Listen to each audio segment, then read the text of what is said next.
Hello everyone, welcome to UGC NET Political Science classes by Drishti IAS. I am Dr. Ashwati. In this class, students, I am going to give an introduction about our course, which is going to start from 10th of July. And for more information, you can check out the links given in the description box. But yes, in this lecture, I am going to give you more nuanced understanding about our course strategy. I will give a kind of a brief about our syllabus as well. So, first students, what do you mean by UGC NET examination, which is conducted by National Testing Agency? UGC NET examination is a necessary eligibility test for lecturership, as well as they provide JRF. It's a kind of a fellowship for those students who are actually undertaking PhD or any form of research, and this will actually provide them with a fellowship for around 4 years or 4 to 5 years. So students, now you can understand that why UGC NET is actually very important for those people who want to pursue a career in academics as well as in research. So National Testing Agency conducts the examination, and it is held twice in a year, and it is done in it's a computer based test, and you will be getting questions in the objective mode. And it has two types of within the UGC NET examination you have two papers. First is the paper 1 and second one is related to your domain subject. So let's check out the syllabus. So for cracking UGC NET JRF examination, one needs to be familiar with the syllabus. It is very important, students, for any examination, not just for UGC examination, UGC NET examination, but for any examination, you need to understand the syllabus, what sort of questions they are going to ask you, what all areas have been covered so far. So let's start with the Unit 1. Unit 1 deals with the political theory. Within political theory, there are two areas. One is related to concepts and second is related to traditions. Then in political thought, which is the unit number 2, it deals with thinkers from various parts of the world. Like you have Chinese Confucius is there. Then after you have Franz Fanon, who hails from North Africa. Then after we have thinkers like Hannah Arendt, many European, non-European thinkers are there. And then after it also spread across three types of, we can say that 3 periods it covers. First is the antiquity, where you have to study about this Chinese thinker as well as the Greek thinkers. Then after you have, when you go for the medieval period, you have this medieval to modern, we can say that the Machiavelli, that was part of the transition thinker. Hobbes, Locke, Rousseau, all these thinkers are from the modern period. Then we have thinkers from the 21st century as well. So course is quite vast, and preparing is not that easy for you people, because in you need at least 4 to 5 months of rigorous training you require to understand the exam itself, as well as to understand all the concepts, and syllabus is quite vast because there are 10 units.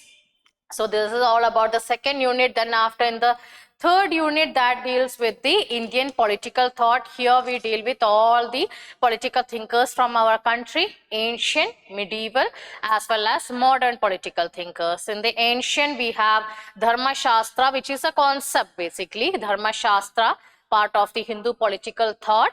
So Dharma Shastra we have, where we have to study about Manusmriti, Dandaniti, Dharma Niti, kingship, and many other things. Then after we have Kautilya, very important political thinker, Aganna Sutta, which is part of the Buddhist philosophy. Then after, in the medieval period, you have Ziauddin Barni, Kabir, etc. Then after, in the modern period, you have thinkers from the Reformation period, or let's say that the 19th century reformers are there, freedom fighters are there, socialists, and different strands of political thinkers have been covered in the third unit. Fourth unit, it deals with the comparative political analysis. You have you have to understand the approaches, very important one. Every year we have seen that some or the other question, at least you get 2 or 3 questions from that of the approaches. Very important element to study in comparative political analysis, then obviously there are many other concepts also covered there, like what is the comparatively how we understand nationalism, state systems, and many other things are there. Then after, the next one is the unit number 5, international relations. Again, we get so many theories are there that we have to cover. And then after, we have certain like conflict resolution is part and parcel of it, international organizations, and many other things are there. India's foreign policy, right from the Nehruvian period to the present, we have to deal with major agreements, major treaties, our bilateral ties with different countries, like we cover with our neighborhood is there. Then after, we cover about like how India performs in its foreign policy in a multipolar world, what are India's relations with that of the major powers in the world. Then after, unit number 7 that deals with political institutions in India. Typically, you have to have a good grip over the constitution. So how it begins with the how constitution was formed in our country, what were the historical events that actually influenced it, and then after we have to understand about constitutionalism in our country, union executive, our parliament, our state legislatures, the powers of the president, prime minister, chief ministers, governors, and lots of areas are there to cover in unit number 7, and this is a quite very big one. Among all these, this is one of the most where we can say that it is a very expanded one. Then we have unit number 8, which is actually a continuation of the unit number 7 that deals with political processes in India. And here you will be dealing with different types of how the institutions perform in our country, like our what were our development strategies in the 1940s, then what changes have been made in the 1990s, then after to the present. That is just only one what I call it as like just a one atom, right? Then after, we have to deal with identity politics. There are so many thinkers associated with it, new social movements, different areas we have to cover in political processes in India. Then we have public administration. Again, lots and lots of theories are there, and this unit number 10 is actually a continuation of the unit number 9, where public administration is applicable to that of the Indian scenario. So governance and public policy in India. And this is one of the most interesting area that we can actually have. And I would like to say that from my own experience, the last 4 units are actually somewhere there is a correlation between each other, and many areas actually keep on overlapping. So it becomes more easier. I would say that the last 4 the units, there are certain elements which you find being self-repetitive, like local governance you will study in political processes also. At the same time, you will study in the governance and public policy in India. Different perspectives are there, but still you can see that certain elements are actually getting repeated. Now comes to our course strategy. Now at Drishti, how we actually teach students. Here, one of the most important element that I have written here, the strategy to crack UGC NET political examination or political science paper is to focus on 4 key areas. What are these 4 key areas? Subjective statement analysis. Who said what? Chronology based questions and identification of books. 4 areas. Subjective statement analysis. You must have seen that you get a question like statement 1, statement 2, assertion, reason. All these questions you get, right? So how you can actually crack that question? It's not very easy. You have to first understand both statements, then you have to set the correlation.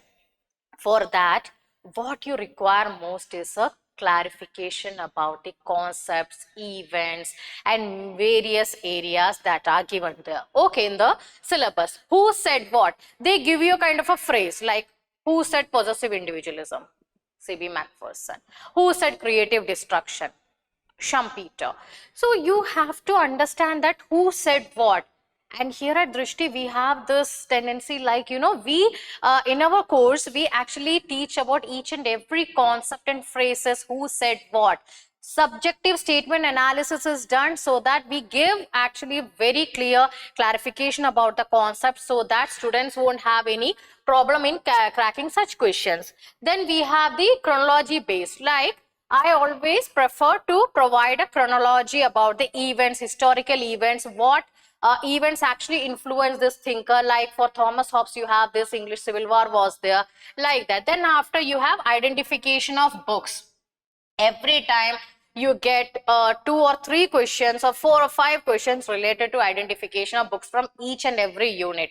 So here our thrust is to provide an analysis about like who said what. Apart from that, this person like Atul Kohli is there, he has written which book. Even I always discuss about the articles also written by the prominent thinkers associated, like given in each and every unit. Our course is designed for a comprehensive learning of the UGC NET Political Science syllabus through objective mode, because we give most, we try to give more and more information about, more and more objective understanding about certain concepts. Faculty, that is, I will be teaching. Faculty will provide detailed explanation of all contents in each unit. We are not going to skip anyone. We will be providing an all comprehensive understanding about each and every unit. As I have mentioned that there are certain tricks to understand as well as learn certain units. Some units are actually related to each other also, that can be applied also. Like let's say that political theory, when you are studying on political theory, it has correlation with that of comparative political analysis as well. At the same time, there are certain Western political thinkers who are actually part and parcel of the political theory as well as that of the comparative political analysis. So you have to use those tricks to understand the course.